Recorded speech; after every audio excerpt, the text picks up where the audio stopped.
ഇപ്പോൾ കഴിഞ്ഞ 2021 എക്സിറ്റ് പോളിൽ പരാജയം വിധിച്ച ഒരു വ്യക്തിയായിരുന്നു.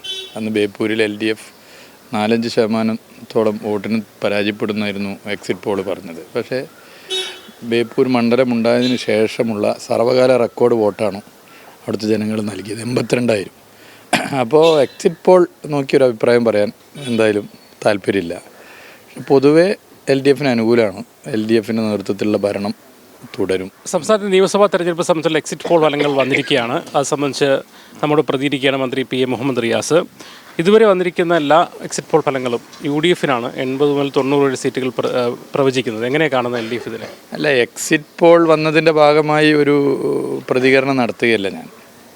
ഇപ്പോൾ കഴിഞ്ഞ 2021 എക്സിറ്റ് പോളിൽ പരാജയം വിധിച്ച ഒരു വ്യക്തിയായിരുന്നു. അന്ന് ബേപ്പൂരിൽ LDF 4-5% വോട്ടിന് പരാജയപ്പെടുന്നായിരുന്നു എക്സിറ്റ് പോൾ പറഞ്ഞത്. പക്ഷേ ബേപ്പൂർ മണ്ഡലം ഉണ്ടായതിനു ശേഷമുള്ള സർവകാല റെക്കോർഡ് വോട്ടാണ് അവിടുത്തെ ജനങ്ങൾ നൽകിയത്, 82,000.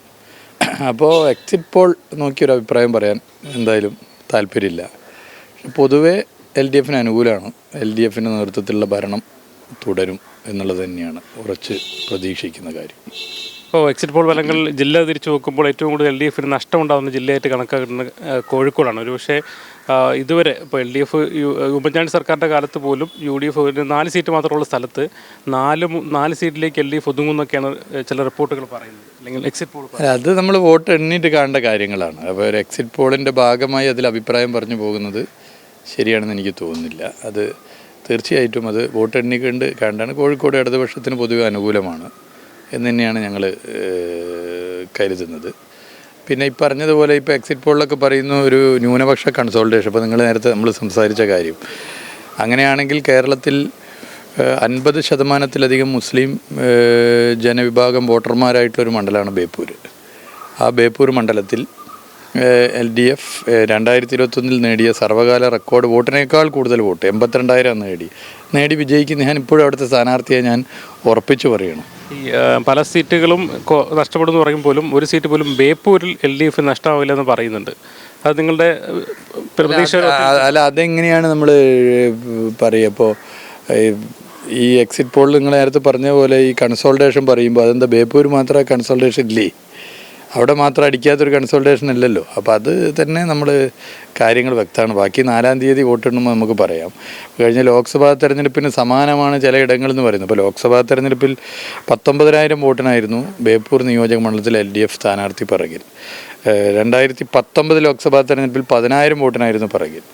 അവിടെ ഞങ്ങൾ LDF ഉറപ്പിച്ച് പറയുകയാണ്, 2021 സർവകാല റെക്കോർഡ് വോട്ട് 82,000 ലഭിച്ചതാണ്. അതിനെ മറികടക്കും. അപ്പോൾ അത് തീർച്ചയായിട്ടും വിവിധ ജനവിഭാഗങ്ങൾ ഇടതുപക്ഷത്തോടൊപ്പമാണെന്നുള്ള ഉറച്ച ആത്മവിശ്വാസം ഉള്ളതുകൊണ്ടല്ലേ. മൈനോറിറ്റി കൺസോൾട്ടേഷൻ ഉണ്ടാകുന്ന റിപ്പോർട്ടുകളെ അല്ല, അതൊക്കെ നമുക്ക് വോട്ടെണ്ണി കാണേണ്ടതാണ്. പൊതുവേ നമ്മളെടുത്ത് പരിശോധിച്ചാൽ ഇപ്പോൾ മതന്യൂനപക്ഷ വിഭാഗങ്ങൾക്ക് വേണ്ടി ശക്തമായ ശബ്ദമായി നിലകൊണ്ട സംസ്ഥാന സർക്കാരുകളിൽ മുൻപന്തിയിൽ ഇടതുപക്ഷ സർക്കാരാണ്. അതെല്ലാവരും അംഗീകരിക്കുന്ന കാര്യം. ബേപ്പൂർ കൂടെ വെച്ചുകൊണ്ട് ആത്മവിശ്വാസം ഉണ്ടല്ലേ? തീർച്ചയായിട്ടും ബേപ്പൂരിൽ മൊത്തത്തിൽ ആത്മവിശ്വാസമുണ്ട്. ഓക്കെ, തീർച്ചയായും.